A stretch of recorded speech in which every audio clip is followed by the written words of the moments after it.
وحده لا شريك له ونشهد أن محمدا عبده ورسوله أما بعد فأعوذ بالله من الشيطان الرجيم بسم الله الرحمن الرحيم ألف لام ميم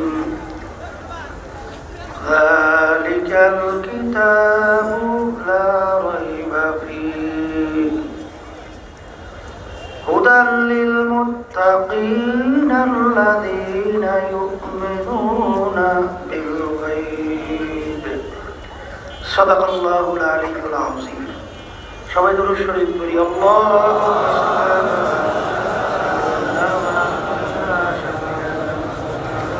وحبيبنا ومولانا محمد صلى الله عليه وعلى آله وأصحابه وبارك اللهم صل على سيدنا وحبيبنا ومولانا محمد صلى الله عليه وعلى آله وأصحابه وبارك اللهم صل على سيدنا ونبينا وشفيعنا وحبيبنا ومولانا محمد صلى الله عليه وعلى آله وأصحابه وبارك وسلم শুকরিয়া আদায় করতেছি মহান রব্বুল আলামিনের দরবারে। রব্বুল আলামিন আমাদেরকে দুনিয়ার সমস্ত কাজ থেকে বিরত রেখে ফিতনা ফাসাদের যুগে দ্বীনি মাহফিলে আসার বসার আলোচনা করার শোনার তৌফিক দান করলেন। শুকরিয়া তার সবাই বলি আলহামদুলিল্লাহ। অনেক লোকের কানে মাহফিলে দাওয়াত পৌঁছার পরেও অনেকের সুযোগ ছিল ইচ্ছা বলে মাহফিলে আসতে পারত, সুযোগ থাকার পরেও অনেকে মাহফিলে আসে নাই। কারণ হিসেবে আমার আব্বাজান রহমাতুল্লাহ আলাইহি চরমনের জমিনে শুয়ে আছেন। আব্বাজান বলতেন বুঝের অভাব, আর এই বুঝের জন্যই মাহফিলের ব্যবস্থা। আল্লাহ রাব্বুল আলামিনের কাছে দোয়া করে, রব্বুল আলামিন আপনি আমাদেরকে দ্বীনের সহি বুঝ দান করুন। হাদিসের ভিতরে আসছে মাইয়ুরিদিল্লাহু বিহি খায়রান ইউফাক্কিহু ফিদ্দীন, আল্লাহ যাকে ইচ্ছা করেন ভালোবাসেন তাকে দ্বীনের সহি বুঝ দান করে। পাশাপাশি একটা কথা মনে রাখা লাগবে, হেদায়েত কিন্তু কোনো পীরের হাতে নাই, কোনো ওয়াইজের হাতেও নাই, ওয়াজের হাতেও নাই। হেদায়েত একমাত্র আল্লাহর হাতে। কথা ঠিক না? অনেকে বলতে পারেন হুজুর হেদায়েত আল্লাহর হাতে, পীর মুরিদের কাজটা কি? পীর একটা ফার্সি শব্দ, আরবিতে বলে মুরশেদ, বাংলা অর্থ হলো পথ প্রদর্শক। যে পথ দেখায় দেয় তাকেই বলা হয় পীর। ওই পথে চলা বা না চলার দায়িত্ব আপনার এবং আমার, আর মানজিলে মাকসুদে পৌঁছাবার মালিক হলো আল্লাহ। এখন পীর বা মুরব্বী যে পথ দেখাবে, নিজের মন করা কোনো পথ দেখাতে পারবে না? পারার কি কারণ? আল্লাহ রাসূল সাল্লাল্লাহু আলাইহি ওয়াসাল্লাম প্রায় 1500 বছর আগে সাহাবায়ে কেরামদেরকে লক্ষ্য করে বলছিলেন, তারাকতু ফীকুম আমরাইন লান তাদিল্লু মা তামাসসাকতুম বিহিমা কিতাবাল্লাহ ওয়া সুন্নাত রাসূলিহি। হে আমার সাহাবায়ে কেরাম, কিয়ামত পর্যন্ত আমার উম্মতেরা, আমি নবী রাসূল তোমাদের মাঝে চিরজীবন থাকবো না, কিন্তু দুইটা জিনিস তোমাদের মাঝে আমি রেখে গেলাম। যদি দুইটাকে তোমরা মজবুত করে ধরতে পারো, তোমরা জাহান্নামে যাবে না, ধ্বংস হবে না। জাহান্নামে যাবে না, ধ্বংস হবে না। কয়টা জিনিস মুখস্থ রাখে? একটা হলো কুরআনুল কারীম, আল্লাহর কিতাব। বলেন একটা হলো আল্লাহর হাবিবের হাদিস। দুইটাকে যদি মজবুত করে ধরা যায়, এর থেকে ইজমা কিয়াস বের হয়েছে, এর বাহিনী না। কথা ঠিক না? তাহলে তোমরা ধ্বংস হবে না, জাহান্নামে যাবে না। আমার বাজানদেরকে বলবো, পর্দা আলে মা বোন যারা শুনতেছেন, দুনিয়া কিন্তু ক্ষণস্থায়ী, আখিরাত কিন্তু স্থায়ী। দুনিয়া দেখতে না দেখতে শেষ হয়, আখিরাত শুরু আছে আর শেষ নাই। আর দুনিয়া মাজরাতুল আখিরাত, দুনিয়াটা হলো আখিরাতের সম্বল, সম্পদ, পুঁজি কামাই করার জায়গা। কথা ঠিক না? আব্বাজান বলতেন, আমরাও বলি, অনেক ওলামায়ে কেরাম বলি, দুনিয়ার যে কোনো কাজে যদি কেউ 5 বারও ঠকে, আবার ওই কাজের ভিতরে চেষ্টা করলে জিতবার আশা আছে। যেমন কোন ম্যাজিস্ট্রেট কোর্টে কেস করে ঠকছে, আবার জজ কোর্টের ভিতরে আপিল করলে জিতবার আশা আছে। জজ কোর্টে ঠকলে হাইকোর্ট, সেখানে ঠকলে সুপ্রিম কোর্ট সিঙ্গেল বেঞ্চ, সেখানে ঠকলে সুপ্রিম কোর্ট ফুল বেঞ্চ, সেখানে ঠকলে প্রেসিডেন্ট কোর্ট, সেখানে ঠকলে আন্তর্জাতিক কোর্ট। এরকম ধাপ ভাই ধাপ অনেক আপিলের সুযোগ আছে। কিন্তু একবার যদি কেউ খোটা রাখাস্তা আখেরাতের মামলায় ঠইকা বসে, দ্বিতীয়বার দুনিয়াতে আইসে আর আপিল করিয়া জিতবার আশা নাই। এই জন্য আমার বাজানদের সামনে, পর্দারে মা বোনরা যারা শুনতেছেন, আপনাদের সামনে কোরআনুল কারীম থেকে আমি আয়াত শরীফ তেলাওয়াত করছি।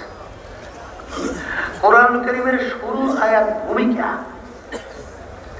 বোঝা জিনিস বারবার আলোচনা করলে উপকার আছে, ক্ষতি নাই।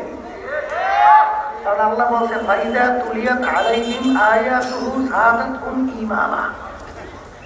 জানা জিনিস তোমরা বারবার যদি আলোচনা করো, এর মাধ্যমে তোমাদের ঈমান আরো বাইরে যাবে।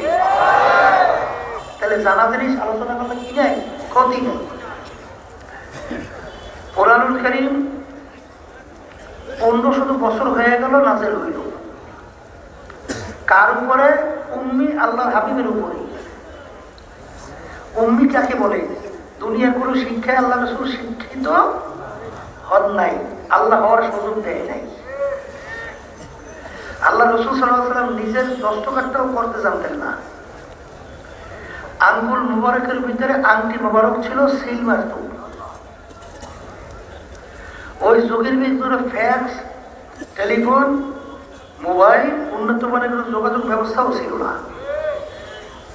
এই উম্মি আল্লাহর হাবিবুর ছোট চটি বই না 30 পারা কোরআনুল কারীম নাযিল হয়েছে। যার শুরুতে লেখা আছে, আমি তেলাওয়াত করছি আপনাদের সামনে, যালিকাল কিতাব লা রাইবা ফীহি। এই যে কিতাব দেখো, এই কিতাবের ভিতরে কোনো সন্দেহ, ভুল কিচ্ছু নাই শুরুতে।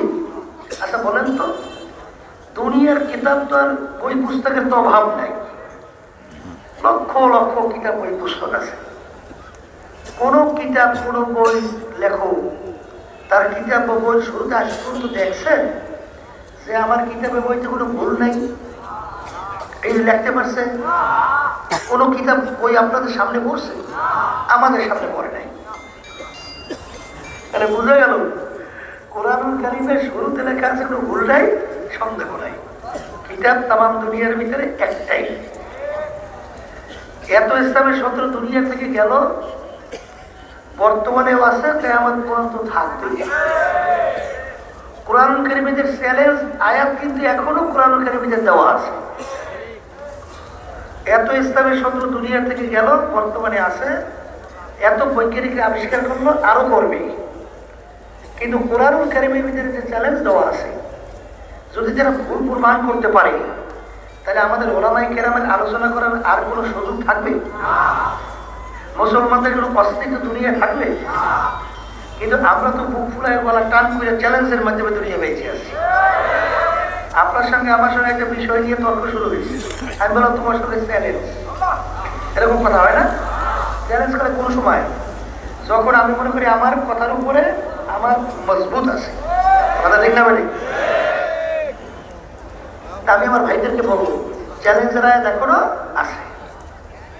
এক কথা আমি বুঝাতে চাই, কোরআনুল কারীম কিন্তু সত্য, ঠিক কিনা?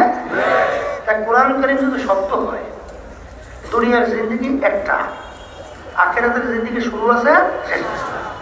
এখন আমার বাচ্চাদেরকে বলবো যে আল্লাহ রাসূল সাল্লাল্লাহু আলাইহি ওয়াসাল্লাম হাদিসের ভিতরে বলে গেছেন যে আমার আগের নবীর উম্মত অর্থাৎ বনী ইসরাঈলের মধ্যে ৭২ দল ৭৩ দল ছিল, ৭২ দল ছিল। কয়টা দল? আমার উম্মতের ভিতরে কিন্তু ৭৩ দল হবে। এই উম্মতের ভিতরে যে ৭৩ দল হবে, এরা কিন্তু ইহুদি, খ্রিস্টান, হিন্দু, অন্যান্য ধর্ম অবলম্বী, এরা কিন্তু সব একত্রিত হইয়া কিন্তু ৭৩ দল না। যারা আল্লাহ নবীকে নবী মানছে, এই যারা কোরআন কারীমকে বিশ্বাস করে, যারা আল্লাহকে বিশ্বাস করে, আখিরাতকে বিশ্বাস করে, এদের ভিতরে ৭৩ দল হবে। অত সহজ মনে করেন না বাজার, ব্যাপারটা কিন্তু কঠিন। এই ৭৩ দল কিন্তু নবীর উম্মতের ভিতরে, এর ভিতরে আল্লাহ রাসূল সাল্লাল্লাহু আলাইহি ওয়াসাল্লাম বলতেছেন ৭২ দল জাহান্নামে চলে যাবে। জোরে বলেন না,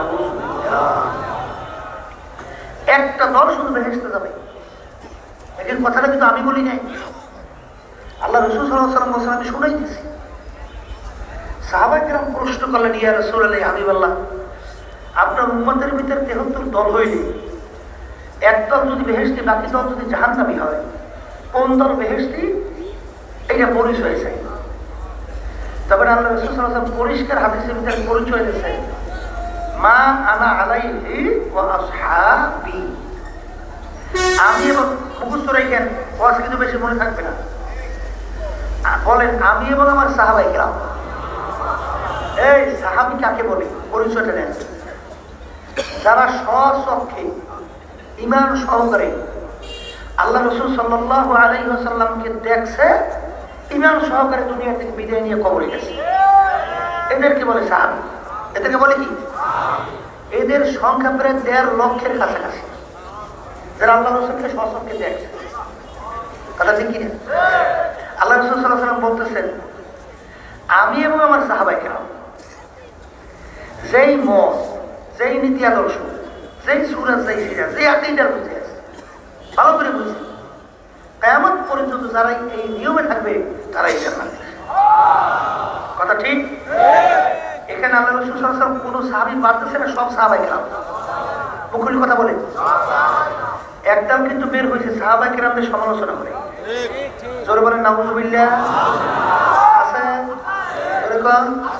সংক্ষেপে বুঝেন, আওয়ামী লীগ যা করে, আওয়ামী লীগের কোন নেতা যদি অপরাধ করে, আওয়ামী লীগের লোকের কাজ কি? মাইক নিয়ে এটা প্রচার করবে। আপনারা বললি না যে মিয়া তোমরা কে কোথায় আসো, আসো তোমরা দেখে যাও, শুনে যাও, আমার নেতাকে এই অপরাধ করছে, এটা কে থেকে শুনাইবে না? হ্যাঁ, আচ্ছা শুনাইবে না। তা আওয়ামী লীগের কোন নেতা যদি অন্যায় করে, তখন আওয়ামী লীগের লোকেরা কি করে? কেউ যেন না জানে, তাড়াতাড়ি এইটাকে কেমনে চাপা দেওয়া যায়। কথা কথা এই এই যে মিডিয়া একটা প্রচার করছে না, আল জাজিরা, কথা কথা, ওই জায়গায় ডাকার জন্য কত কায়দা করছে, কায়দা শেষ আছে কি? কায়দা বুঝছেন, দেখিয়েছে কেমনে ডাকার জন্য চেষ্টা করে। আচ্ছা, বেশ ভালো কথা। তাহলে বুঝে গেল তাদের বিরুদ্ধে আসছে, মামলা রায় হলো, সে খালি দিয়েছে না, থেকে বিভিন্ন কায়দা তাড়াতাড়ি উঠে যাবে, এই রায় তো যাই করতে।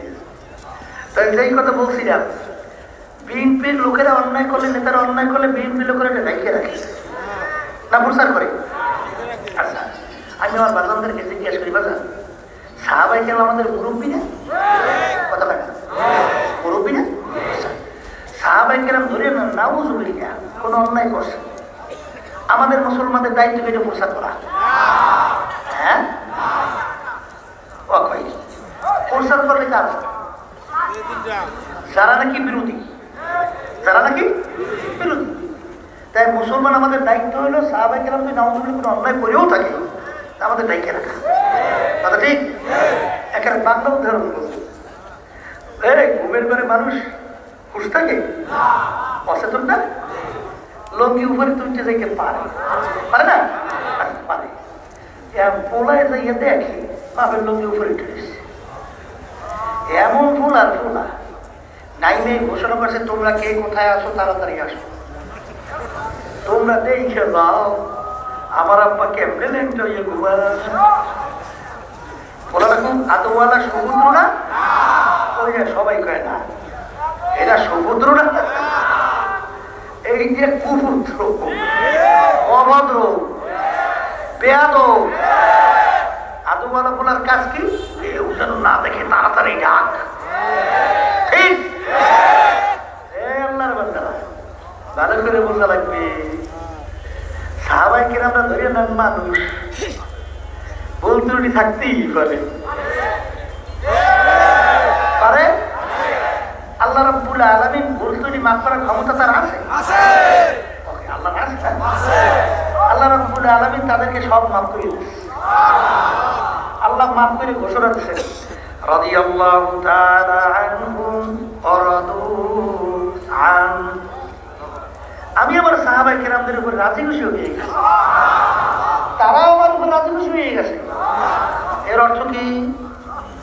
আল্লাহ রাব্বুল আলামিন সব সাহাবায়ে কেরামদেরকে মাফ করে দিয়েছে। এই ভুল ত্রুটি অন্যায় থাকতেই পারে, আল্লাহ তাদেরকে মাফ করে দিয়েছে।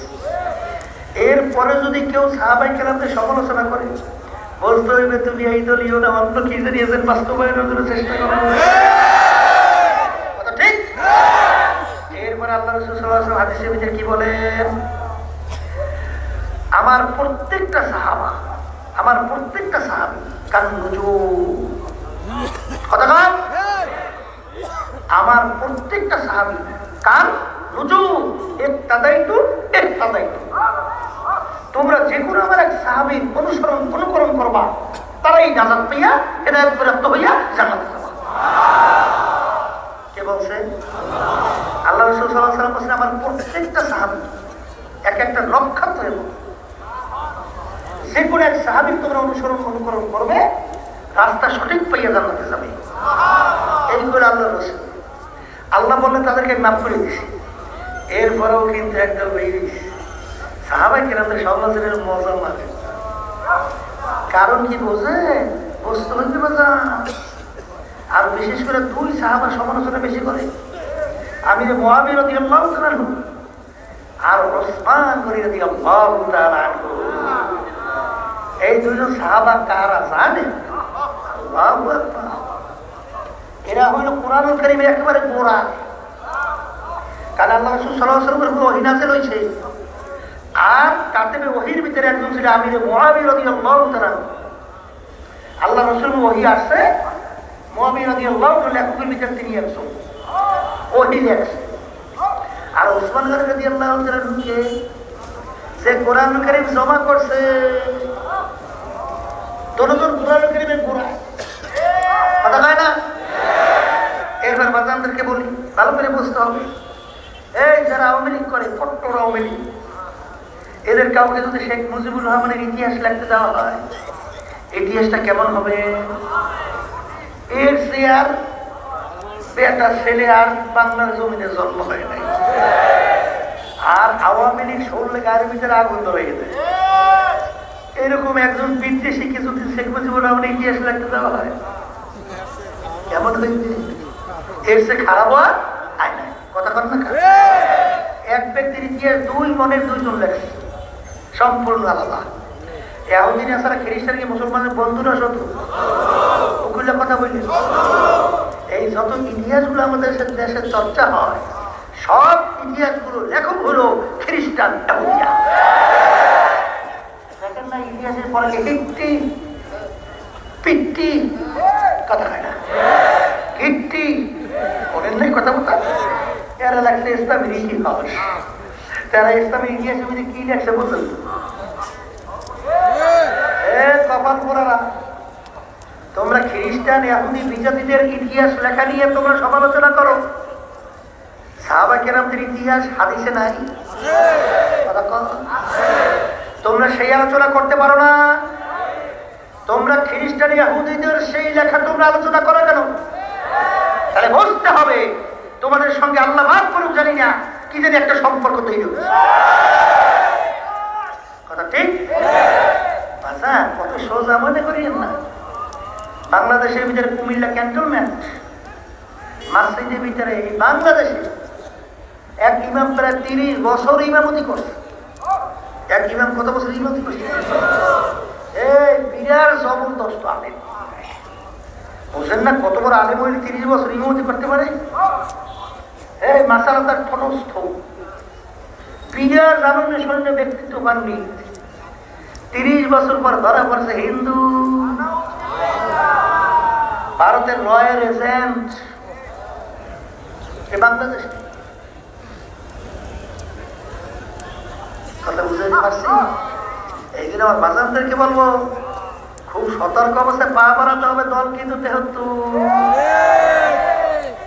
এর ভিতরে 72 দল জাহান্নামী, এক দল কিন্তু বেহেশতি।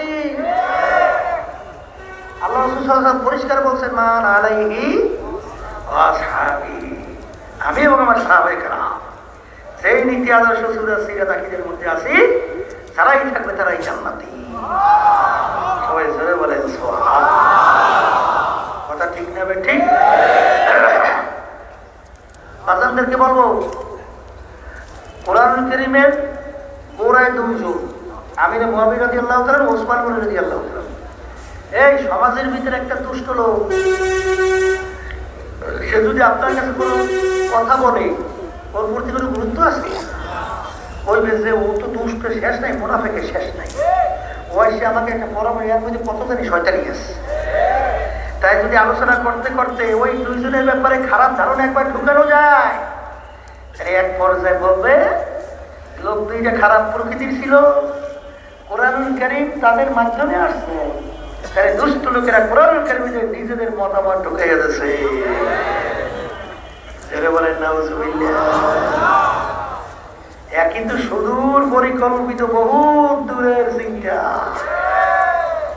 কারণ খারাপ লোকের সংবাদ আপনার কাছে কিন্তু গুরুত্ব আসে না। কথা বল না। আর যদি একজন খুব আল্লাহ দিনদার সৎ প্রকৃতির লোক, সে যদি আপনার কাছে সংবাদ বলে, তখন ওই সংবাদটা আপনাকে কত গুরুত্ব হয়, ঠিক কিনা? এই জন্য বলবো জানতে মা আনা আলাইহি মুখস্থ করেন, মা আনা আলাইহি ওয়াসহাবি, আমি এবং আমার সাহাবায়ে কেরাম সেই নীতি আদর্শ সূরা সিরাত আকীদার মধ্যে আছি, তারাই কিয়ামতের ময়দানে জান্নাতি। কথাটা আমি বলছি না? এই মুখে আমি বলছি না? কোন পীর, মুফতি মুহাদ্দিস বলছে কে? সরদার দো জাহান মুহাম্মদুর রাসূলুল্লাহ সাল্লাল্লাহু আলাইহি ওয়াসাল্লাম। এই জন্য বাজানদেরকে বলবো, পথ চলতে হলে সতর্কতা অবলম্বন করা লাগবে। সতর্কতা অবলম্বন না করে যদি দলে ভরে পড়ে, তারই কিন্তু ধ্বংস অনিবার্য, যে কোনো মুহূর্তে হয়ে যেতে পারে, ঠিক না?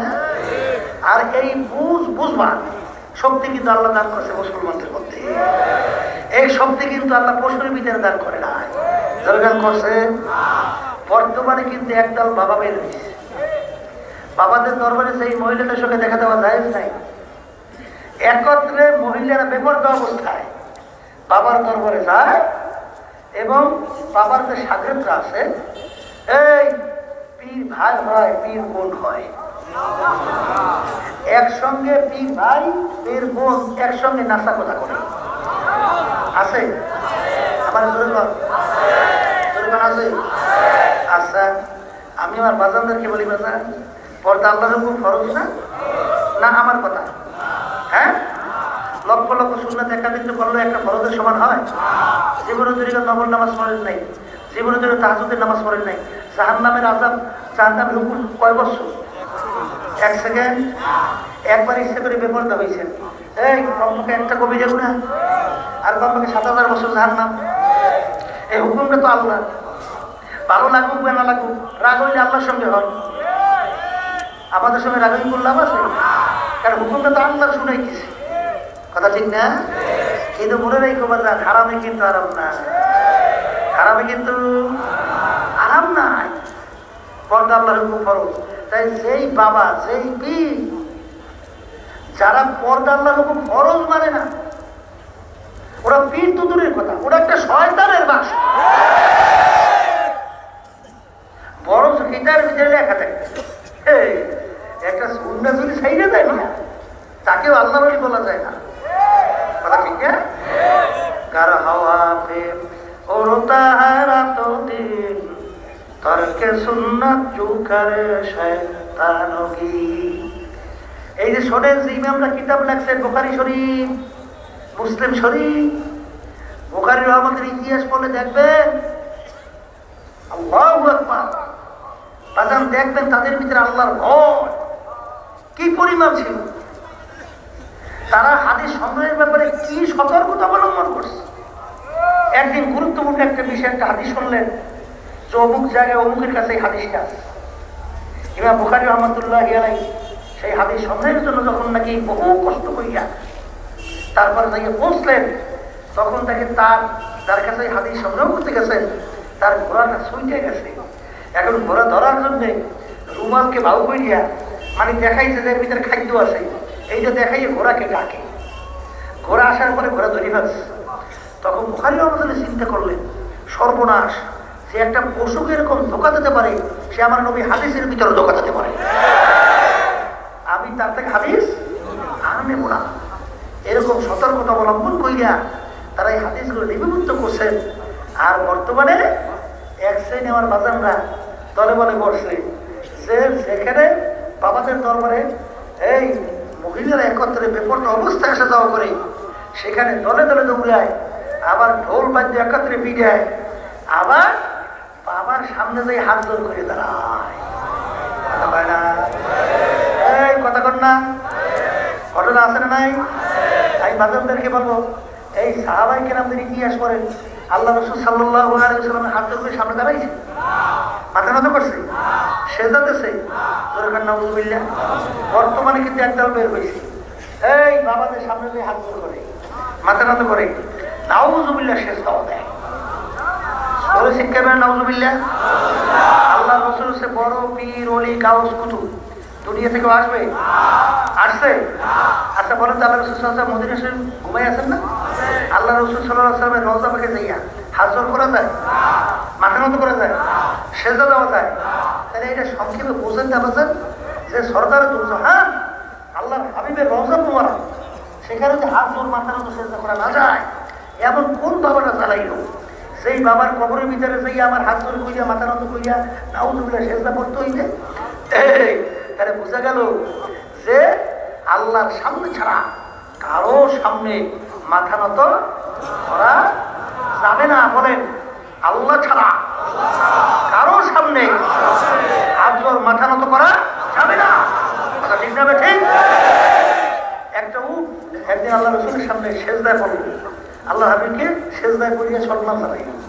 সাহাবায়ে কেরাম বলেন ইয়া রাসূলুল্লাহ হাবিবাল্লাহ, উট আপনাকে সেজদা করছে, আমরা আপনাকে সেজদা করতে চাই। তখন আল্লাহ রাসূল সাল্লাল্লাহু আলাইহি ওয়াসাল্লাম পরিষ্কার বলেন আল্লাহ ছাড়া কারো সামনে মাথা নত করা যাবে না। কথা ঠিক কি না? তাই সাহাবায়ে কেরামরা আল্লাহ হাবিবের সামনে হাত জোর মাথা নত করে নাই। এই আল্লাহর হাবিবের রওজা পাকে কোনো কথা কাটা না, এই সেজদা, এই হাত জোর মাথা নত করে নাই, এই সাহাবায়ে কেরামরা করে নাই। তাহলে বুঝতে হবে মা আনা আলাইহি ওয়া আসহাবি, আমি এবং আমার সাহাবায়ে কেরাম যেই নীতি আদর্শ সূরা সিরাত আকিদার মধ্যে আছি, যারা কিয়ামত পর্যন্ত এই নিয়মে থাকবে তারাই নাজাত পেয়ে জান্নাতে যাবে। সবাই জোরে বলেন সুবহানাল্লাহ। কথা ঠিক কিনা? বাজারে এটা জানার পরেও দেখবেন এক শ্রেণী আমার বাবারা যায় তো যায়, মোটেও ফেরে না। কথা কয় না? আছে না? বাবা এই দল করিয়ে গেছে আমারও করতে হইবে, এরকম একদল আছে। আমি মনে ওর থেকে যাইতে পারি না। বাজানদেরকে বলবো বাজান ইতিহাস পড়লে দেখবেন আবু বকর সিদ্দিক রাদিয়াল্লাহু তাআলা যুদ্ধের ময়দানে যুদ্ধ করে, তিনি তখন মুসলমান ছেলে, এখন পর্যন্ত মুসলমান হয় নাই। ছেলে তো কাফেরের পক্ষে যুদ্ধ করে, যুদ্ধের মধ্যে এমন কায়দায় বাপের সামনে ছেলের সামনে পাপ পড়ে গেল। ইচ্ছা করলে আবু বকর সিদ্দিক রাদিয়াল্লাহু তাআলা কে তিনি কতল করতে পারেন। যখন ছেলে মুসলমান হয়ে গেল, একদিন বলছেন আব্বা মধ্যে অমুক সময় এমন কাজে আপনি আমার সামনে পড়ে গেছিলেন, আমি ইচ্ছা করলে আপনাকে আমি কতল করতে পারতাম, কিন্তু যেহেতু আপনি আমার আব্বা, এই জন্য আপনাকে আমি কতল করি নাই। তখন আবু বকর সিদ্দিক রাদিয়াল্লাহু তাআলা বলেন, আমি খোদার কসম করে বলছি, ওই সময় যদি তুমি আমার সামনে পড়তা, সঙ্গে সঙ্গে আমি তোমাকে তরবারি দিয়া মাথাকে দিয়ে খিন্ডিত করিয়া জমিনের ভিতরে ফেলাইয়া দিতাম। কারণ তখন তুমি আল্লাহর শত্রু, ইসলামের শত্রু, আমার রাসূলের শত্রু, দ্বীনের শত্রু। তুমি আমার ছেলে হও না, যা মনে করে তা হও, আমি আবু বকর তোমাকে ছাড়তাম না। কি জোরে বলেন কথা ঠিক কিনা? আমার বাজানদেরকে বলবো, পর্দানে মা বোনরা যারা শুনতেছেন, বাজান কবরে কিন্তু কোনো পরিচয় নাই। কেউ যদি কবরে পরিচয় দেয় আমি চরমুনাইর লোক, আমি অমুক সারসিনার লোক, আমি জোনপুরের লোক, আমি আটরশির লোক, আমি চন্দ্রপাড়ার লোক, আমি মাইজবান্ডারের লোক, আমি রাজারবাগ, আমি দেওয়ানবাগ, আমি আওয়ামী লীগের লোক, আমি বিএনপির লোক, আমি অমুক জমিদার, আমি অমুক বংশী, অমুক বড় বংশের লোক, আমি ওরকম শিক্ষিত, আমি ওরকম ওরকম ওরকম সেরকম। এই পরিচয় কি কবরে চলবে না? কি বলা যদি নাই চলে, আমার বাজানদেরকে বলবো, বাজান সতর্ক অবস্থায় চলে, তারপর কিন্তু দুনিয়া থেকে বিদায় নিয়ে কবরে যাওয়া লাগবে। আমার আব্বাজান রহমাতুল্লাহ আলাইহি বলতেন, এ আল্লাহর বান্দারা শুনে রাখো, ফুলের মালায় একটার পর একটা গাইতে যদি তোমার আমার গলা, তোমার আমার গলা, আমার গলায় পরিধান করাও, আর আমার কবরে যদি আমার মালিক আমাকে মাফ না করে, ওই ফুলের মালার কিন্তু আমার কিছু আসে যায় না। আর যদি আমি ফজল করে দুনিয়া থেকে বিদায় নিয়ে কবরে যাওয়ার পরে আমার মা যদি তোমরা একটা পর একটা ঝাড়ু পিছা জুতা দিয়ে আমার কবর কইরা রাখো, আর আমার মালিক মাওলা যদি আমাকে মাফ কইরা দেয়, ওই জুতার মালা, ওই জুতার ঝাড়ুর পিঠার আমার কিছু আসে যায় না। এই যে আমার বাজানদেরকে বলবো, পর্দারে মা বোনদেরকে বলবো, বাজান दिन के सूरज डूब रही है हम लोगों के सामने, रोज़े महशर क्या जवाब है मुस्तफा के सामने। আমার মালিকের কাছে দোয়া করো, মালিক তুমি আমাদেরকে দ্বীনের সহি বুঝদান করো, কারণ আমার মালিক যাকে মহব্বত করবে তাকে দ্বীনের সহি বুঝদান করবে। বাজান বাপ্পার কাছে যদি সন্তান চাওয়ার মতো না চায়, বাপ্পা কিন্তু চাহিদা অনুযায়ী সন্তানকে দেয় না। যখন সন্তান ভাইয়া সইরা বলবে, বাজান আমার এইটা লাগবে, দাওয়াই লাগবে, এক পর্যায়ে বাপ্পা না দিয়ার পারে না, বাজান মায়ার দরিয়ার ভিতরে জোশ মাইয়া ওই ছেলে সন্তানের কথা বাবা মানতে বাধ্য হয়। বাজান আমার মালিকের সঙ্গে সম্পর্ক তৈরি কইরা যখন ভাঙ্গা ধরে ডাক দেবা, মালিক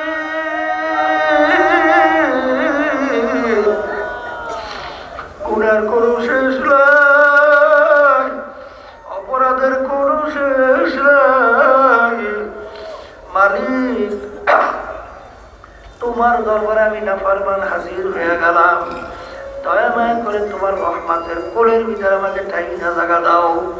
যখন চাওয়ার মতো চাইতে পারবা, মালিকের কাছে যখন দোয়া করবা, মালিক রব্বানা লা তুযিগ কুলুবানা বা'দা ইয হাদাইতানা ওয়া হাব লানা মিন লাদুনকা রাহমা ইন্নাকা আনতাল ওয়াহ্হাব। মালিক আপনি আমাকে দ্বীনের বুঝতেছেন, মুসলমান বানাইছে, মালিক মুসলমান বানাইয়া আপনি আমাকে গোমরা কইরেন না, বিপথে চালাইয়েন না। আমি যারা মুসলমান হইয়া কবরে যাইতে পারি, ইমান নিয়েই যেন কবরে যাইতে পারি।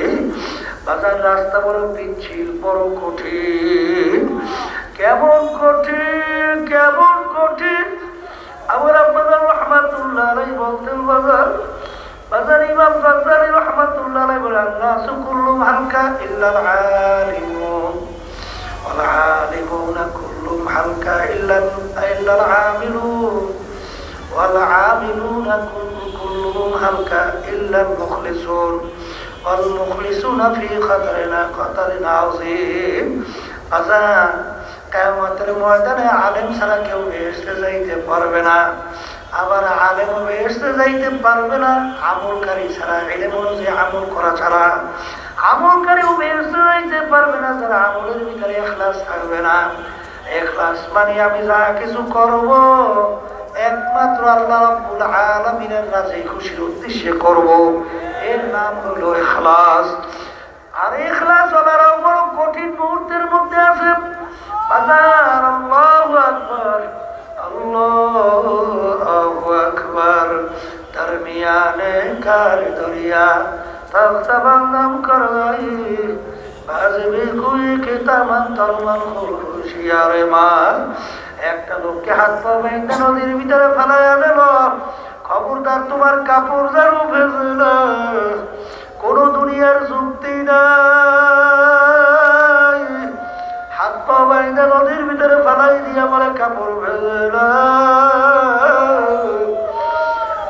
তোমার শুধু দায়িত্ব আমাকে হাত পা বেঁধে পানির ভিতরে ফেলাইয়া দিল আমার দায়িত্ব একটু চেষ্টা করা আরে চেষ্টা তো যে ফালাইছে সে দেখে ওর তো বাঁচবার কোনো উপায় নাই কিন্তু আমার কথাটা একটু মানলো কিনা যখন তুমি মানার জন্য চেষ্টা করবা আস্তের উপরে তোমাকে ধৈর্য নিয়ে আস্তের উপরে পরিত্রাণের ব্যবস্থা করবে বাজার বন্দাবান্দি আমাদের আমলের ত্রুটির কোনো শেষ নাই যদি আমার মালিক তোমার একটা আমার আমলের কথা জিজ্ঞাসা করে আমি নামাজের ভিতরে দাঁড় হইছো তার হইয়া দইয়া দুনিয়ার এই খেয়াল কেন করছো উত্তর দে কোনো উপায় নাই রোজা রাখছো এরকম ত্রুটি কেন করছো উত্তর দে উপায় নাই আর এরকম চলতে বলছি কেন ঠিক মতো চলো নাই উত্তর দে কোনো উপায় নাই কিন্তু আমার মালিক বলছে সাধ্য অনুযায়ী চেষ্টা করো যখন তুমি মালিকের হুকুম অনুযায়ী চেষ্টা করার জন্য পথে নামবা মান আতানি আমশি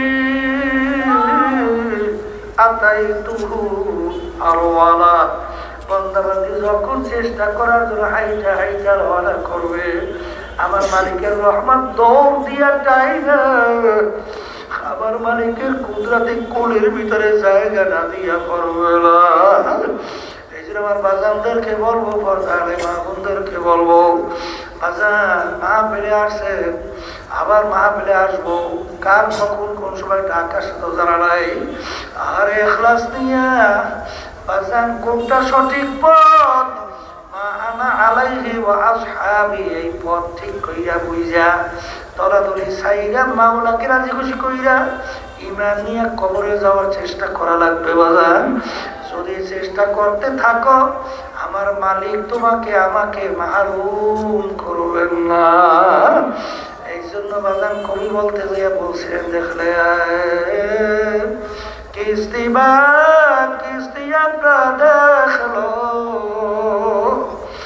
ঘর দরিয়া কি আমার কিস্তি ডালো জানে তো হে নৌকার মাঝি তুমি তোমার নৌকার এখনো নদীর কিনারায় আছো তোমার সমুদ্র পাড়ি দিয়ে নদীর উপর যাওয়া লাগবে ও মাঝি সমুদ্রের ভিতরে তুফান উঠে গেছে তোমার নৌকা নদীর কিনারে থাকা অবস্থায় পরীক্ষা কইরা দেখো তোমার নৌকার পাল বস্তুর ভালো আছে কিনা তোমার নৌকার ডাল বইটা ভালো আছে কিনা তোমার নৌকার তক্তাগুলো ভালো আছে কিনা খোদা না কাজটা পরীক্ষা না কইরা যদি পচা তক্তার নৌকার ডাল বইটা নিয়ে পারি জমাইয়া বসো যখন তোমার পচা তক্তার নৌকায় ঠাস ঠাস বাড়ি মারবে ও মাঝি এই পচা তক্তার নৌকা সমুদ্রে তোমার টেকবে ওরা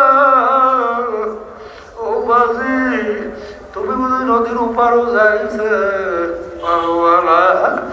আরে কবি ডাক দিয়ে বলে ও 3.5 নৌকার মাঝির দলেরা ও রেজাউল করিম 3.5 নৌকার মাঝি ও রহিমা খাতুন 3.5 নৌকার মাঝি ও আব্দুল কারিম ও 3.5 নৌকার মাঝিরা দুনিয়াটা হলো নদীর কিনারা। এই নদীর কিনারা থাকা অবস্থায় তুমি 3.5 হাত বডি তোমার ইমানের অবস্থান পরীক্ষা মজবুত কইরা তারপরে ওই সমুদ্রে পাড়ি জমাইও। তোমার আমার সামনে 5টা সমুদ্র, মৌত এক সমুদ্র, কবর এক সমুদ্র, আর কিয়ামতের ময়দানের সমুদ্র, মিজান পুলসিরাতের সমুদ্র। আরে পরীক্ষা নিরীক্ষা কইরা দেখো তোমার নামাজের ইমান কেমন মজবুত, এর রোজার ইমান কেমন মজবুত, পর্দার ইমান কেমন মজবুত, আরে ধরিও হজ যাকাত কাবা আদায় করার ইমান কেমন মজবুত, আরে আল্লাহু আকবার, আরে সুন্নাত তরিকা চলার আমল ইমান কেমন মজবুত, হারাম হালাল তমিজ কইরা খাওয়া চলার ইমান কেমন মজবুত।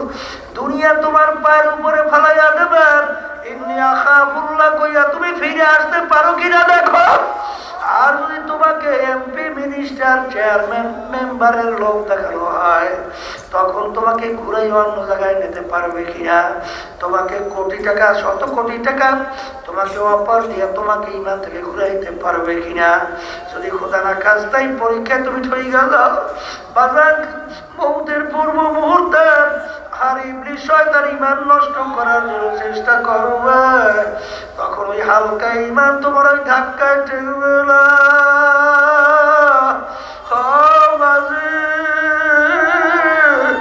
কবরে যাওয়ার পরে ইমান যদি না ঠেকে, তোমার কবর জাহান্নামের আগুন এসে ভইরা যাবে। আরে আন্দা মারা 2 ফেরেশতা কিয়ামত পর্যন্ত পিঠাইতে থাকবে। আর 99 বিষাক্ত সাপ আপনি আমাদের সবাইকে মাফ করে দিয়েন। পেঁচাইয়া পেঁচাইয়া তোমাকে টুকরাইতে থাকবে। আল্লাহ কবরের মাটি 2 পাশ থেকে এমন ভাবে চাপ মারবে, এক পাথরে হাত কেটে অন্য পাথরে মিশিয়ে দেবে। আসলে বাজার যেই মামলার তদবির নাই, সেই মামলারও কিন্তু খালাস নাই। আল্লাহর ইতিহাস বইটা দেখো বাজার। আমার দাদা রহমাতুল্লাহ চরমনের জমিনে শুয়ে আছে। আমার দাদাদের কথা শুনছিলাম, ইন্তেকালের আগে আগে চোখের উপরে বসে পাশে কবরস্থান, যাদের জীবনটা মাওলার রাস্তায় কাটাইয়া রাত্র দিন, বছরকে বছর, মাসকে মাস আরাম আয়েশ করতে পারে নাই। বাজান বোর্ডের ভিতরে দিন রাত্রি যাপন অনেক সময় করত।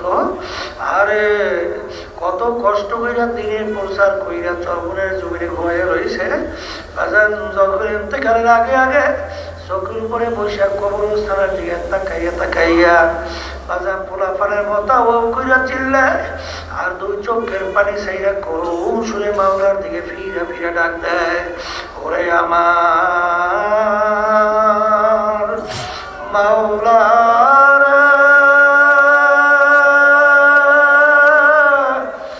ওরে আমার মাসুম, তুমি যদি আমায় মাপ নাই কর,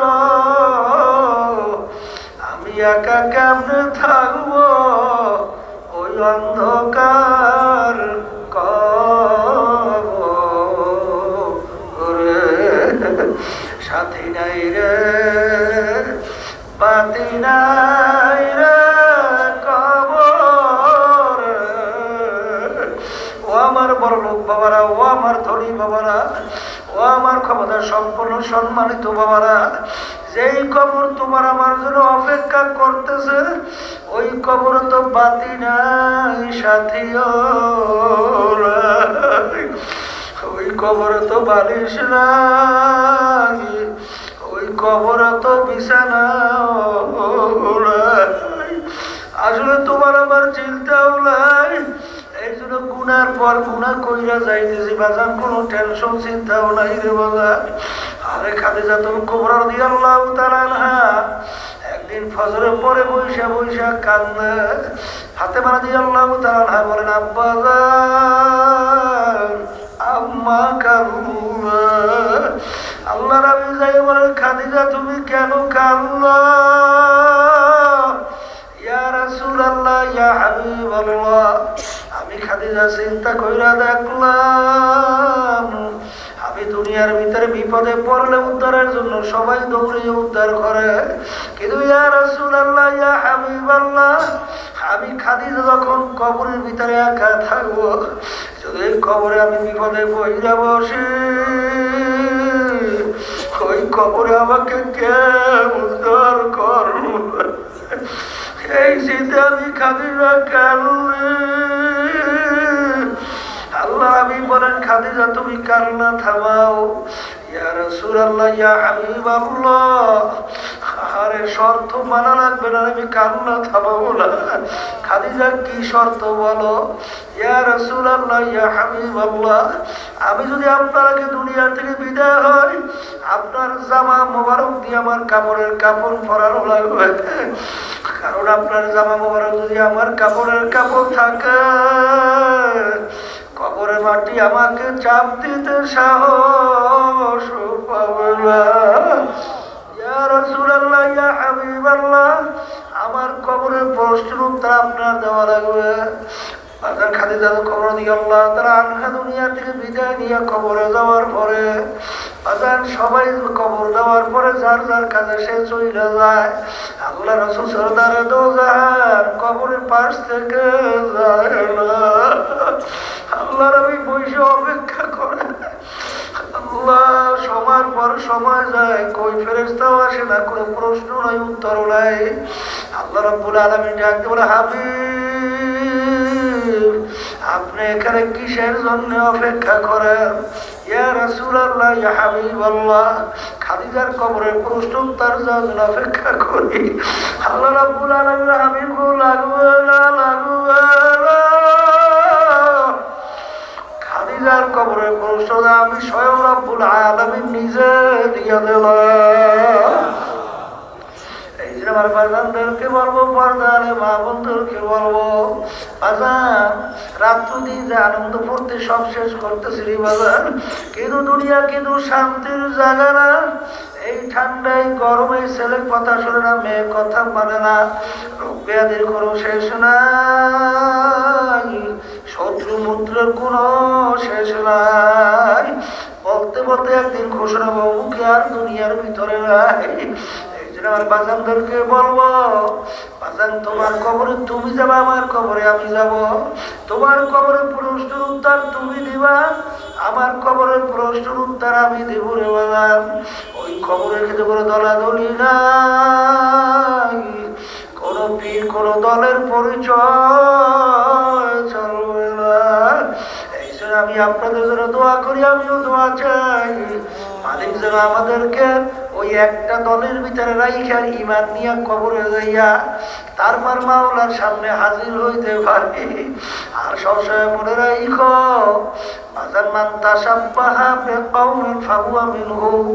দুনিয়ার ভিতরে তুমি যেই দলভুক্ত হইয়া চলবা, যেই দলের নেতা নেত্রীকে তুমি নেতা নেত্রী মানবা, সেই আদর্শ নিয়ম অনুযায়ী তুমি চলবা।